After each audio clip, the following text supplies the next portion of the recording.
Hello, ഇന്നെൻ്റെ back yard ഗാർഡൻ്റെ video ആണ്.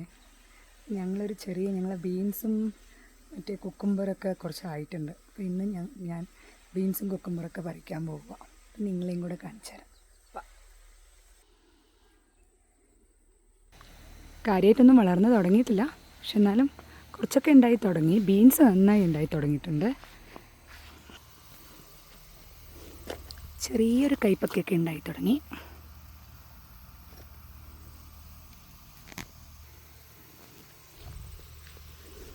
പിന്നെ കുഞ്ഞ് കോട്ടപ്പയറൊക്കെ ഉണ്ട്.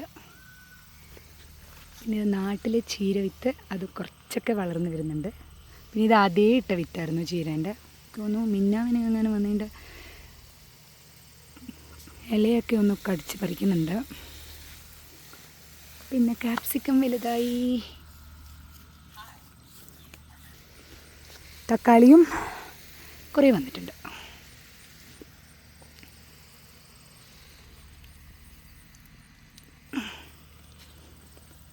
ഞാൻ പഴയ വീഡിയോ പറഞ്ഞ പോലെ ഇത് കൊറിയാണ്ടറാണ് കേട്ടോ. മല്ലിച്ചപ്പ് നല്ല മരം പോലെ വളർന്നിട്ടുണ്ട്.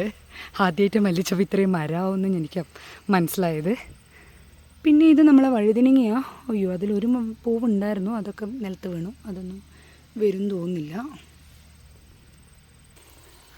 ഇനി ബീൻസിൻ്റെ അടുത്തോട്ട് പോവാം. ബീൻസ് നന്നായിട്ടായിട്ടുണ്ട്. നോക്കൂ, ഇത്രയും ദൂരം ബീൻസാണ്. ബീൻസ് നല്ല ഏറ്റവും കൂടുതൽ കിട്ടുന്നൊരു സാധനമാണ് ബീൻസ്. ഇതൊക്കെ ഇന്ന് പറിക്കണം. കുറേ ആയിട്ടുണ്ട് ബീൻസ്.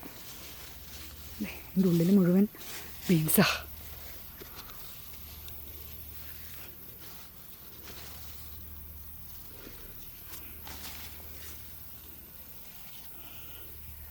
പിന്നെ കുഞ്ഞൊരു വെള്ളരിക്ക വരുന്നുണ്ട് തട്ടിപ്പുറത്തായിട്ട്.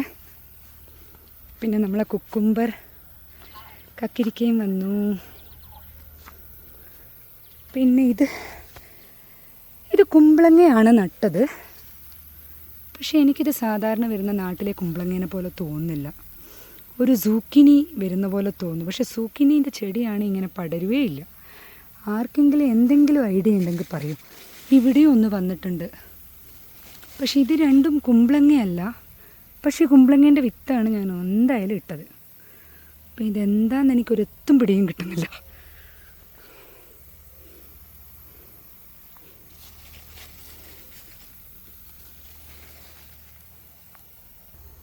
പിന്നെ ഇത് ഞങ്ങളുടെ ഗല പറഞ്ഞൊരു വെറൈറ്റി ഓഫ് ആപ്പിളാണ്. ഇത് മുന്തിരിവള്ളിയൊക്കെ തളിർത്തിട്ടുണ്ട്. പക്ഷേ എല്ലാ മുന്തിരിയും കരിഞ്ഞുപോയി. എല്ലാ മുന്തിരിയും കരിഞ്ഞു. ഒറ്റ മുന്തിരി ആയിട്ടില്ല. മുന്തിരി ആയപാടെ കരിഞ്ഞുപോയി. എനിക്ക് തോന്നുന്നു ഞങ്ങൾ കഴിഞ്ഞ തവണ ഇതിനെ അധികം ശ്രദ്ധിച്ചില്ല. നാട്ടിൽ പോയതുകൊണ്ട് മണ്ണൊന്നും ഇട്ട് കൊടുത്തിട്ടുണ്ടായില്ല. അപ്പം മുന്തിരി നമ്മളോട് പിണങ്ങിയും തോന്നുന്നു. അപ്പം ഇപ്രാവശ്യം കാര്യമായിട്ട് ഒന്നുമില്ല, മുന്തിരിയൊന്നുമില്ല. മുന്തിരി വള്ളി നല്ല വൃത്തിയിൽ പടർന്ന് വന്നിട്ടുണ്ട്. ഇനി നമുക്ക് ബീൻസ് പറിക്കാം.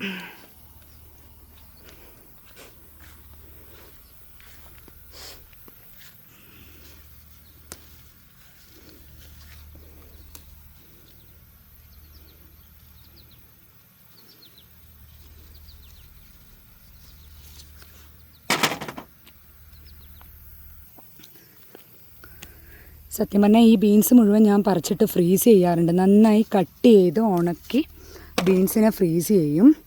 അത് ഒരു വർഷം എത്ര വേണമെങ്കിലും എടുക്കാം ഫ്രീസ് ചെയ്ത് കഴിഞ്ഞാൽ. പിന്നെ ഫ്രീസറിൽ നിന്ന് എടുത്തിട്ട് ഡയറക്റ്റ് ഫുഡ് ഉണ്ടാക്കിയാൽ മതി. കഴുകി ജസ്റ്റ് ഒന്ന് ഡ്രൈ ചെയ്തിട്ടാണ് ഫ്രീസ് ചെയ്യുന്നത്, ഫ്രീസർ ബാഗിലിട്ടിട്ട്. അത് ജസ്റ്റ് എടുത്തിട്ട് നമ്മുടെ ഉപ്പേരിയൊക്കെ ആക്കാൻ ഭയങ്കര ഈസിയാണേ. അപ്പോൾ കഴിഞ്ഞ തവണ ആക്ച്വലി ഞാൻ ഇങ്ങനെ ഫ്രീസ് ചെയ്ത ബീൻസ് ഇപ്പോഴും എൻ്റെ ഫ്രീസറിൽ എനിക്ക് തോന്നുന്നു 1-2 പാക്ക് ബീൻസ് ഇപ്പോഴും കിടപ്പുണ്ട്. അത് അത്രയും തീർന്നിട്ടില്ല. ഈ വർഷം മുഴുവൻ ഞാൻ സത്യം പറഞ്ഞാൽ ബീൻസ് വാങ്ങിയിട്ടില്ല. കഴിഞ്ഞ വർഷത്തെ ബീൻസിലാണ് ഞാൻ ഇപ്പോഴും ഓടിക്കൊണ്ടിരിക്കുന്നത്. എനിക്കിപ്പോഴും ഉണ്ട് താനും എൻ്റെ ഫ്രീസറിൽ കുറച്ച് പറിക്കുമ്പോഴേക്കും എനിക്ക് ഇത്ര കിട്ടി. കുറച്ചധികം ഉണ്ടാവും ഇന്ന്. ബീൻസ് പൊതുവേ 2ആയിട്ടാണ് ഞങ്ങൾ വിളവെടുക്കുന്നത്. ബീൻസ് പൊതുവേ അങ്ങനെയാണ്. ഫസ്റ്റ് ടൈം ഇങ്ങനെ നന്നായിട്ടൊന്നുണ്ടാവും. പിന്നെ ഇതൊക്കെ പറിച്ചു കഴിഞ്ഞാൽ ഒരു ഗ്യാപ്പ് വരും ബീൻസിന്. പിന്നെ രണ്ടാമതും ഒരു മാസത്തിൻ്റെ ഗ്യാപ്പിലൊക്കെ രണ്ടാമത് ഫുൾ പൂട്ട് വീണ്ടും ബീൻസ് വരും. അപ്പോൾ ശരിക്കും ബീൻസ് ഇവിടെ നന്നായി ഉണ്ടാവുന്ന ഒരു ഇതാ. ഞാനിവിടെ തുടങ്ങുന്നവരോടൊക്കെ എപ്പോഴും പറയാറുണ്ട്, ബീൻസ് ശരിക്കും നമുക്ക് നന്നായിട്ട് എന്ത് തന്നെയായാലും ഇട്ട് കഴിഞ്ഞാൽ എനിക്ക് തോന്നുന്നു കുറേയൊക്കെ ബീൻസ് എന്തായാലും കിട്ടും. ഒരിക്കലും അത് ഫെയിലിയർ ആവാറില്ല ഞങ്ങൾക്ക് പൊതുവെ. ബീൻസ് എപ്പോൾ നട്ടാലും അത്യാവശ്യം കിട്ടാറുണ്ട്. അതുകൊണ്ട് ഞാനിപ്പോൾ എപ്പോഴും ഒരു 2-3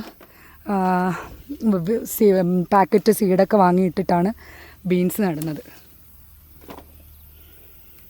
2-3 പാക്കറ്റൊക്കെ സീഡ് ഇടാറുണ്ട്. ബീൻസ് എന്തായാലും കുറേ കിട്ടും.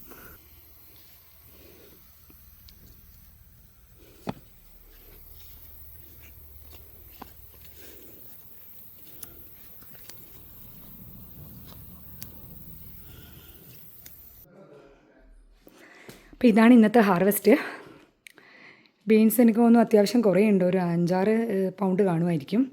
പിന്നെ 2-3 കക്കിരിക്കയും കൂടി എനിക്ക് കിട്ടി. എൻ്റെ ഒരു ക്യൂരിയോസിറ്റിക്ക് ഞാൻ വെച്ചൊന്ന് വെയ് ചെയ്ത് നോക്കട്ടെ. ഞാൻ ആക്ച്വലി ഒന്ന് ജസ്റ്റ് ഈ വെയിങ് മെഷീനിൽ നോക്കിയപ്പോൾ അറൗണ്ട് 7 പൗണ്ടോളം ഉണ്ടായിരുന്നു. അറൗണ്ട് 7 പൗണ്ട് രണ്ടും കൂടെ. ഇതൊരു മേജർ ഹാർവെസ്റ്റാണ്. ഇനി മിക്കവാറും ബീൻസ് ഇനി ഒരു മാസം കൂടെ കഴിഞ്ഞ് കഴിഞ്ഞാൽ കുറച്ചുകൂടെ കിട്ടും. പക്ഷേ ഇത്ര ഉണ്ടാവില്ല. ഇതായിരിക്കും ഫസ്റ്റ് കിട്ടുന്നതാണ് ഏറ്റവും വലിയ ബീൻസിൻ്റെ ഹാർവെസ്റ്റ്.